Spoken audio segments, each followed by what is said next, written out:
हल्के दुख को आप सुख मान बैठे हो, अन्य की तुलना में आप पर कम आपत्ति है, आप उसे सुख मान बैठे हो।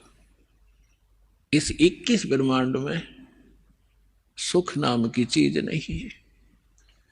क्या बताते हैं परमात्मा कि भाई घाटे बाद सब जग दुखिया और के गृहस्थी बैरागी हो।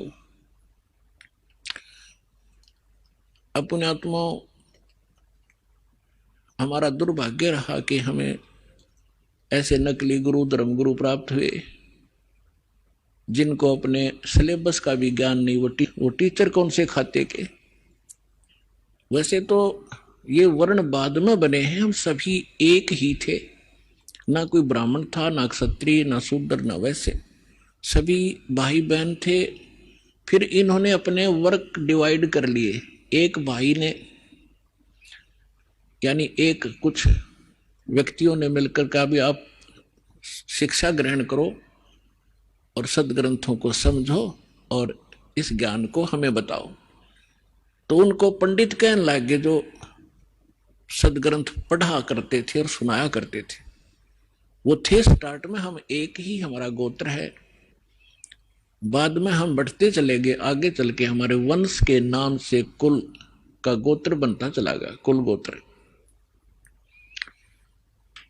तो उनको जो पंडित बने उनको पूरी छूट दे दी कि हम तुम्हें तुम्हारा सारे परिवार का खर्चा भी देंगे पूजा रूप में, आप इन सदग्रंथों को पढ़िए और हमें बताओ। ऐसा ही प्रारंभ हुआ। अब परमात्मा ने आके बताया है कि गुरु बिन वेद पढ़े जो प्राणी और समझ अनुसार रहे ज्ञानी, गुरु बिन काहु न पाया ज्ञाना, जो थोथा भूछड़े मोड किसाना। तो इन ऋषि महर्षियों को कोई सदगुरु मिले नहीं और सदगुरु स्वयं परमात्मा आए लीला करने के लिए, वो हमने सुहाए नहीं।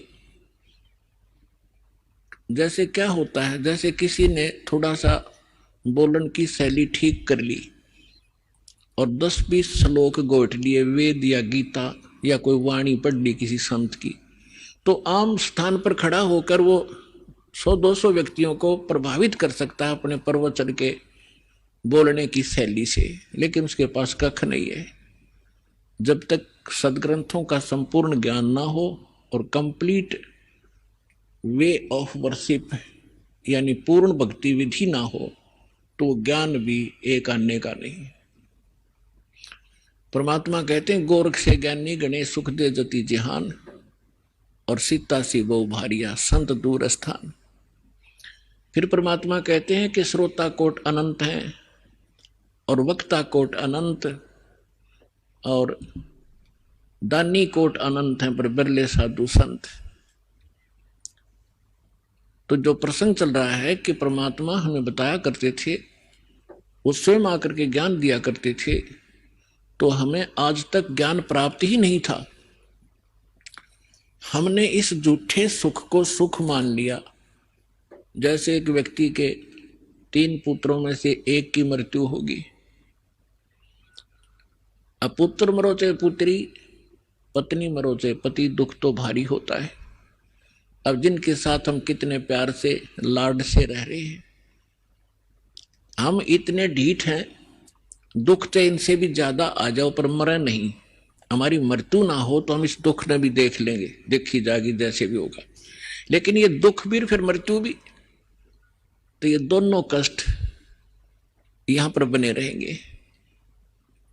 तो उसके एक पुत्र की मृत्यु होने से बुरा हाल था, ना खा रहा था, ना पी रहा था, सारा परिवार रो रहा था।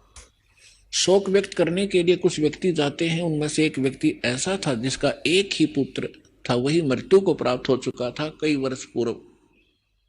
तो सांत्वना देने